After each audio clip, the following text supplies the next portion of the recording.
Most of us feel lonely at different points in our lives, and because it hurts, we often do anything we can to avoid it. We distract ourselves, we stay busy, we rush into the next best thing or the next relationship.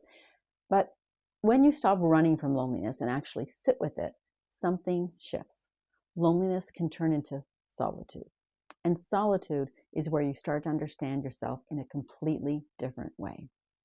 So today in this video, I want to share with you what research actually says about all of this, how it's played out in different stages of my life, and how it can help you make sense of what you might be feeling right now as well.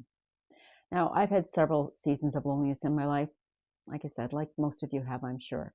But they weren't just moments where the house felt quiet. They were the kind of loneliness that actually hits you physically, that heavy, empty feeling that makes you question everything. And here's what research shows. Loneliness isn't about being alone. It's actually about feeling disconnected. So according to the late Dr. John Cacioppo, a leading social neuroscience researcher, loneliness is a perceived gap between the connection that we want and the connection that we feel.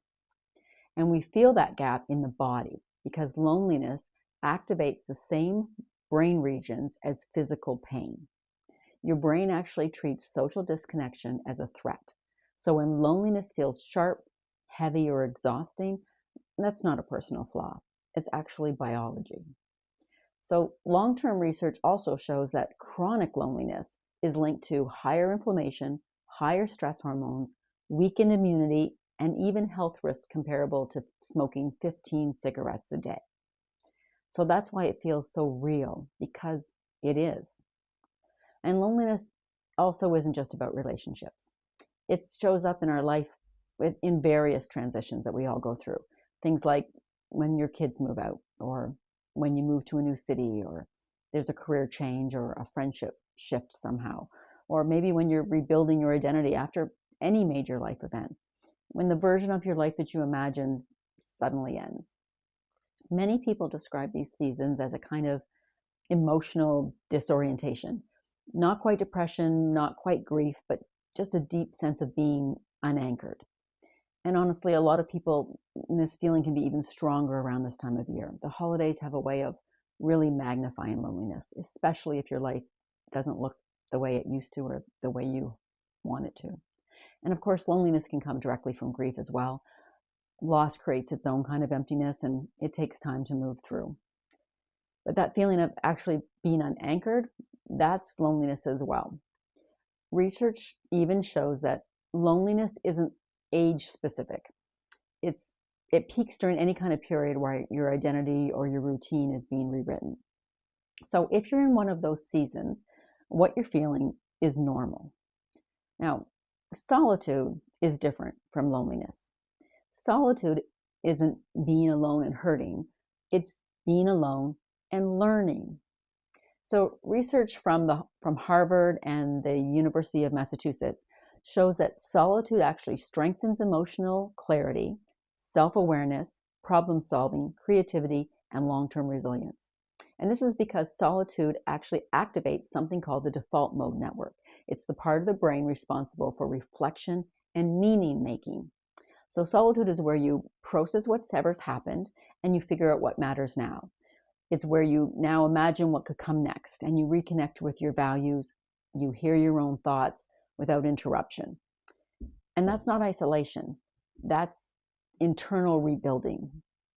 So solitude, it didn't just help me with relationships. It helped me in pretty much every major transition that I've gone through. There were times after my marriage ended and times that completely unrelated to dating where solitude was really the only thing that helped me understand what was going on and who I was becoming. I felt lonely as a parent. I felt lonely after my many moves, lonely during career changes, lonely during, personal reinventions. Loneliness shows up pretty much everywhere at different times in our lives, doesn't it? But every time I stopped trying to escape it and allowed myself to just sit with it, something changed.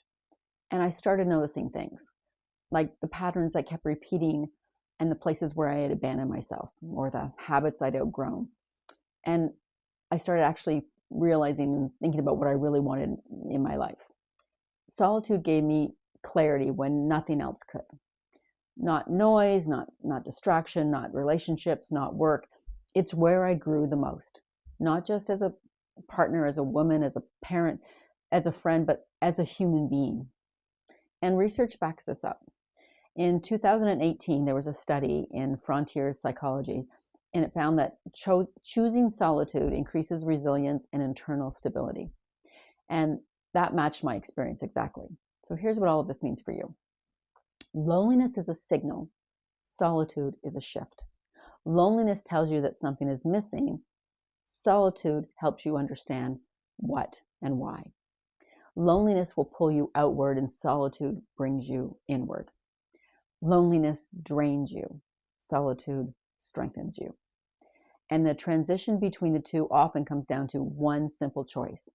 Instead of trying to escape the discomfort, you sit with it long enough to learn from it. And most people never do that, which is why they stay stuck in the same emotional cycles.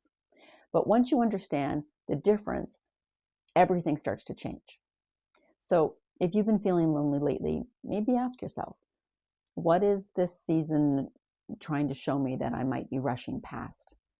If you just sit with it for a while, I think you might learn something. And if you feel comfortable sharing in the comments, tell me, are you in a season of loneliness right now? Are you feeling lonely, or are you actually learning to step into solitude? So I hope this resonated with you in some way and helped you in some way. I really do. This is a tough subject, and something, like I said, that we've all gone through at some point in our life. And if you're going through it right now, I just want to say you're not alone. There's nothing wrong with you. And hang in there. It does get better. And in the meantime, thank you for watching, and peace and love.